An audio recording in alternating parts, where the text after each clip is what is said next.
Josiane Caron-Santa, ergothérapeute. On parle de rester assis sur une chaise.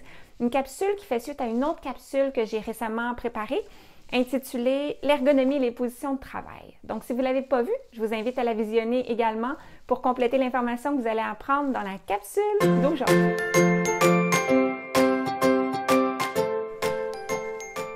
Quand un enfant a de la difficulté à rester assis sur une chaise, et je dis bien difficulté, parce que je ne crois pas qu'un enfant gigote, se lève sans cesse ou se dit inconfortable sur une chaise par choix.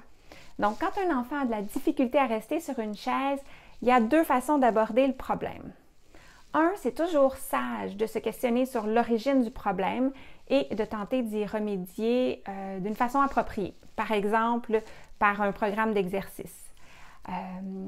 En même temps, il faut aider cet enfant-là à rester assis sur une chaise maintenant parce qu'il n'a probablement pas le choix à l'école pour ses travaux et au repas.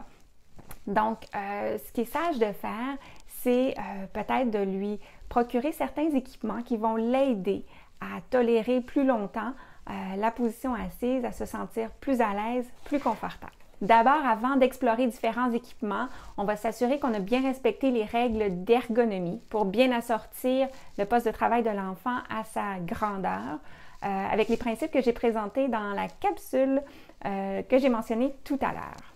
Bon, allons-y. Explorer en rafale différents équipements qui ont trouvé succès chez un enfant ou chez un autre. Pourquoi je dis ça comme ça? Eh bien, parce qu'il n'y a pas d'équipement qui va universellement aider tous les enfants pour tous les problèmes non plus, ou même un même enfant dans différents contextes. Ça se peut qu'un certain type de coussin fonctionne bien à l'école, mais pas à la maison pour les devoirs ou les repas, par exemple. Donc, il faut trouver le bon équipement pour le bon enfant.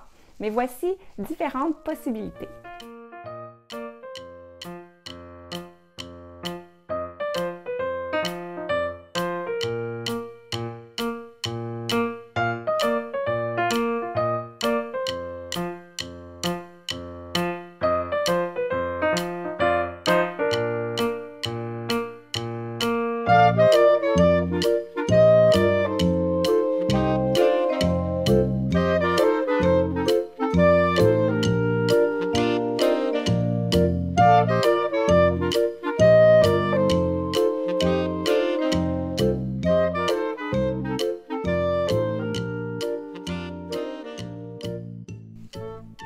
Comment faire pour choisir le bon équipement? D'abord, demandez l'opinion de votre enfant. Peut-être a-t-il des copains à l'école qui utilisent déjà certains équipements. Vous pouvez regarder avec lui des catalogues ou des sites web, par exemple. C'est important que dans un premier temps, il soit attiré par l'équipement. Certains enfants ne sont pas à l'aise avec l'idée d'utiliser quelque chose qui va les rendre peut-être trop différents de leur père. Donc, c'est peu probable que ça fonctionne si l'enfant n'aime pas, ne trouve pas beau finalement l'équipement. Donc, on commence par faire une première sélection avec lui. Ensuite, c'est une bonne idée, si c'est possible, de pouvoir faire un essai en temps réel. Qu'est-ce que je veux dire par temps réel? Eh bien, c'est que si l'enfant fait un essai, par exemple, dans une boutique, se sent confortable, aime le coussin, c'est positif. Mais ça n'encourt pas une garantie que ça va fonctionner dans le moment où le coussin va vraiment être nécessaire, par exemple dans la classe ou durant les devoirs, parce qu'il y a d'autres contextes, d'autres facteurs qui vont jouer un rôle à ce moment-là et la durée de l'utilisation va être beaucoup plus longue.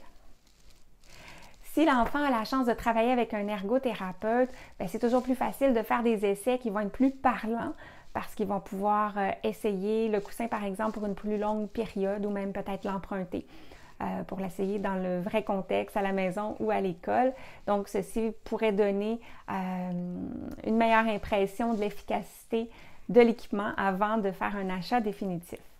Dans la majorité des écoles, il y a déjà des équipements qui sont disponibles pour les enfants. Donc, c'est possible qu'un enseignant ou un autre professionnel de l'école a déjà pensé à faire des essais avec un certain équipement pour votre enfant, mais peut-être pas aussi.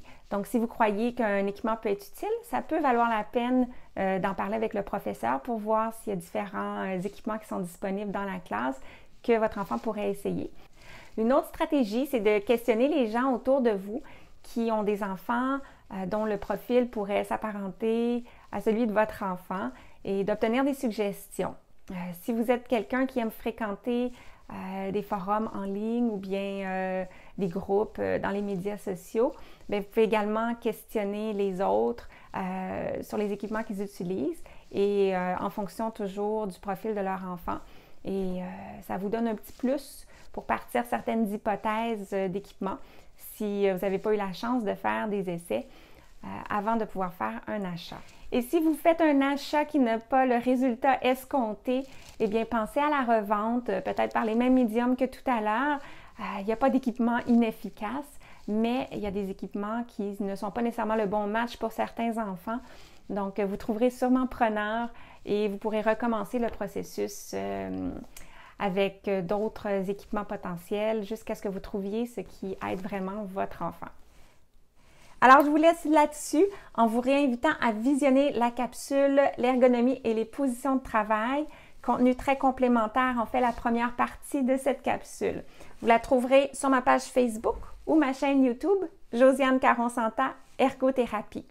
Et comme d'habitude, soyez bien à l'aise de commenter et partager cette capsule-ci. Et en attendant, bien, moi, je vais vous préparer autre chose pour la semaine prochaine sur le sujet des enfants et de l'ergothérapie. Bye bye!